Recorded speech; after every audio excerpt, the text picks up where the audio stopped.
အားလုံးပဲမင်္ဂလာပါရန်ကုန် Insight Channel ကပြန်လဲကြိုဆိုလိုက်ပါတယ်ကျွန်တော်ဒီနေ့ပြပြပေးမယ့်အကြောင်းအရာလေးကတော့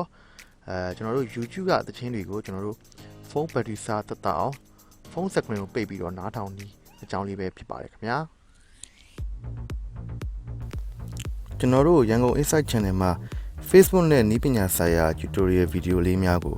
နေ့စဉ်တင်ဆက်ပေးနေတာကြောင့်အမြဲတမ်းကြည့်ရှုနိုင်ရန် channel လေးကို subscribe လုပ်ပေးထားကြပါဦးနော်တင်သမျှဗီဒီယိုလေးတွေကိုလည်းမလွတ်သွားရအောင်ခေါင်းလုံးလေးကိုဖွင့်ထားပေးပါခင်ဗျာဟုတ်ကဲ့ကျွန်တော်တို့တခါလေကြာရင်ကျွန်တော်တို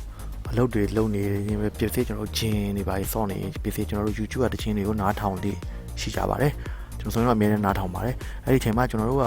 လုပ်တစ်ခုလုပ်နေတာဖြစ်တဲ့အတွက်ကျွန်တော်တို့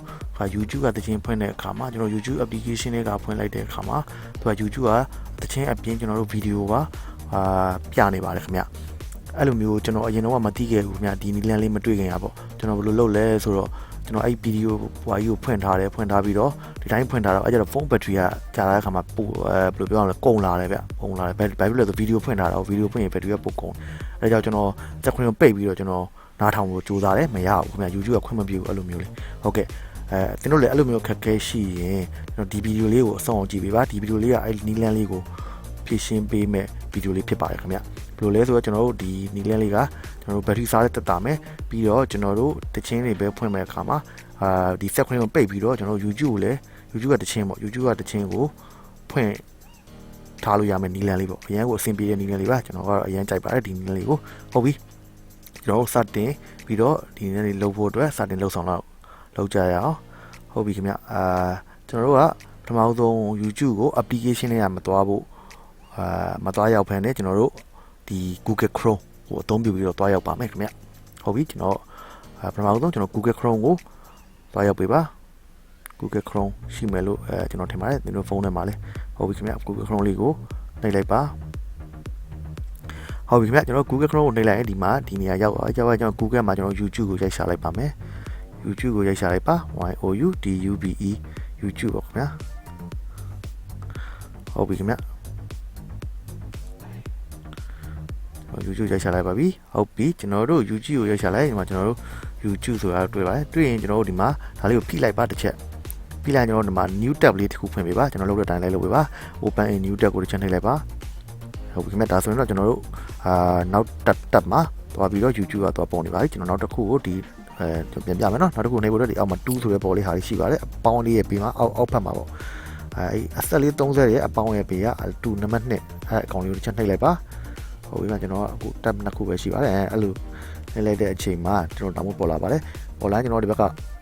ကဒီ home ကိုရွေးပေးပါ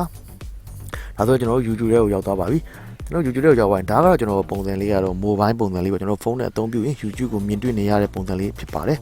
ဟုတ်ပြီအဲ့ဒါကိုကျွန်တော်က desktop ပုံစံနဲ့ကျွန်တော်ပြောင်းလိုက်ပါမယ်ဒီမှာ desktop ပုံစံပြောင်းလို့ desktop ပုံစံလေးကိုပြောင်းဖို့အတွက်ကျွန်တော်တို့ဒီဘက်အောက်ဖက်ရဲ့ညာဘက်အစုံဆုံးမှာအဆက်လေး30ရှိပါတယ်အဲ့ကောင်လေးကိုတစ်ချက်နှိပ်လိုက်ပါဟုတ်ပြီခင်ဗျကျွန်တော်အဆက်လေး30ကိုနှိပ်လိုက်ရင်ကျွန်တော်ဒါမျိုးလေးကြာလာပါကြာလာရင်ကျွန်တော်ဒါလေးကိုအောက်ကလေးကိုတစ်ချက်ဆွဲပေးပါအောက်ကလေးကိုချက်ဆွဲပေးပါအောက်မှာကျွန်တော်တို့ဒီမှာပေါ့ဒီမှာဒီ request desktop size ဆိုတာလေးကိုတင်လို့တွေ့ပါလိမ့်မယ်ဒီပုံစံလေးနဲ့အဲ့ဒါလေးကိုတစ်ချက်နှိပ်လိုက်ပါဒါလေးကတော့ကျွန်တော်တို့ desktop ပေါ်မှာကျွန်တော်တို့ computer ပေါ်မှာမြင်ရမယ့်အတိုင်းကိုကျွန်တော်ဖုန်းမှာမြင်လာစေအောင်လုပ်တဲ့နည်းလေးဖြစ်ပါတယ်ဒါလေးကိုကျွန်တော်တို့တစ်ချက်နှိပ်လိုက်ပေးပါဟုတ်ကဲ့မှဒါဆိုရင်တော့ကျွန်တော်တို့ဒီကွန်ပျူတာမှာတွေ့ရမယ့်အတိုင်းကျွန်တော်တို့ဖုန်းမှာကျွန်တော်တို့အခုတွေ့ရပါတယ်ဒီ YouTube ရဲ့ screen ကိုဒီမှာ search box မှာတော့ဒါကတော့ကျွန်တော်အခုဥပမာအနေနဲ့ပဲကျွန်တော်ပြပါမယ်ဒီမှာကတော့သင်တို့ကြိုက်တဲ့သင်တို့နားထောင်ခြင်းတဲ့သချင်းပေါ့သချင်းကိုကြိုက်ထည့်ပေးပါနားထောင်ခြင်းတဲ့သချင်းဘယ်သချင်းနားထောင်ခြင်းလဲပေါ့ကျွန်တော် voice ခံသင်းကြိုက်တယ်ဆို voice ခံသင်းသချင်းပေါ့ဘယ်သချင်းမြန်မာ sound ပေါ့တခုခုပေါ့ကျွန်တော်ကတော့ဒီမှာတော့ကျွန်တော် no copyright sound ဆိုပြီးကျွန်တော်ရေးလိုက်ပါမယ်ဒါကတော့သင်တို့ကြိုက်တဲ့ဟာကြိုက်ပြီးတော့ပြလို့ရပါတယ်ဒါကတော့ကျွန်တော်ဒီ YouTube မှာရှာလို့ရပါတယ်ဟုတ်ပြီခင်ဗျကျွန်တော် no copyright music လို့ကျွန်တော်ထည့်လိုက်ပါတယ်ဟုတ်ပြီပြီးရင်ကျွန်တော်ဒီမှာပေါ့ကျွန်တော်ဒီအောက်က back music ဆိုတဲ့ဟာလေးကျွန်တော်ယူလိုက်ပါမယ်ဟုတ်ကဲ့ကျွန်တော်ကြိုက်တဲ့တခြင်းကို YouTube မှာရွေးပြီးသွားရင်အဲ့ဒီတခြင်းတွေကိုတစ်ချက်ဝင်လိုက်ပါ ကျွန်တော်ပြထားတဲ့အတိုင်းတစ်ချက်ဝင်ပေးပါဒီချင်းတွေကိုချင်းတိုင်းလာနေပါတယ်ဒီချင်းတော့ကျွန်တော် pause ခဏလုပ်လိုက်ပါတယ်ဟုတ်ပြီမှနောက်မှကျွန်တော် pause လုပ်လိုက်ပါပြီကျွန်တော်လည်း pause ချက်လုပ်ပေးပါပြီးရင်ကျွန်တော်တို့ဒီနေရာနေပြီးတော့အပြင်ကိုတစ်ချက်ထွက်ပေးပါကျွန်တော်တို့ရဲ့ home screen ကိုတစ်ချက်ပြန်ထွက်ပေးပါကျွန်တော်ဖုန်းမှာ home button ပါရင်လည်း home button လေးကိုတစ်ချက်နှိပ်ပေးပါခင်ဗျကျွန်တော်တို့ home screen ကိုပြန်ထွက်လိုက်ပါပြီဟုတ်ပြီကျွန်တော်တို့ထွက်ပြီးသွားရင်ကျွန်တော်တို့အပေါ်ဆွဲချလိုက်ပါအပေါ်မှာကျွန်တော်တို့အပေါ်တော့မလေးလက်မလေးဆွဲချလိုက်ပါအဲ့တော့ကျွန်တော်တို့ရဲ့ဒီနေရာရောက်သွားပါပြီဒီနေရာမှာကျွန်တော်တို့ခုနက YouTube ကကျွန်တော်တို့ဖွင့်ထားတဲ့သချင်းလေးကဒီ banner လေးမှာအဲ့လိုလေးသွားနေပါတယ်ဒီမှာတော့ကျွန်တော်တို့ခုန post လုပ်ထားတဲ့ post ဖြစ်နေပါအဲ့ဒါလေးကျွန်တော် play ပြန်နှိပ်လိုက်ပါအတန်လေး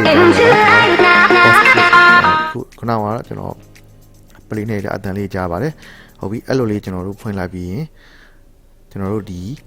ခဏကကျွန်တော် YouTube ထဲမှာကျွန်တော် YouTube ထဲကိုတော့ကျွန်တော်တို့သွားကြမလို့ပဲနဲ့ကျွန်တော်အပြင်ကကျွန်တော်နားထောင်လို့ရနေပါပြီခဏကဆိုရင်ကျွန်တော်အခု play လုပ်လိုက်ပါ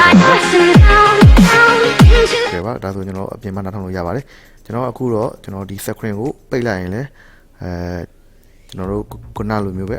တခြင်းကိုတက်လက်နားထောင်လို့ရနေမှာပါကျွန်တော်တော့ပိတ်မပြတော့ပါဘူးဘာဖြစ်လို့လဲကျွန်တော်အခု recording တွင်းထားလို့ပါကျွန်တော်ပိတ်လိုက်ရင်ကျွန်တော် recording အစပြန်တွင်းရမှာမလို့ပါဒါပေမဲ့ကျွန်တော်ဆန်းပြီးသွားပါပြီကျွန်တော် screen ကိုကျွန်တော်ပိတ်လိုက်ရင်လည်းဒီတိုင်းပဲခဏလိုမျိုးပဲဗီဒီယိုကိုမကြည့်ဘဲနဲ့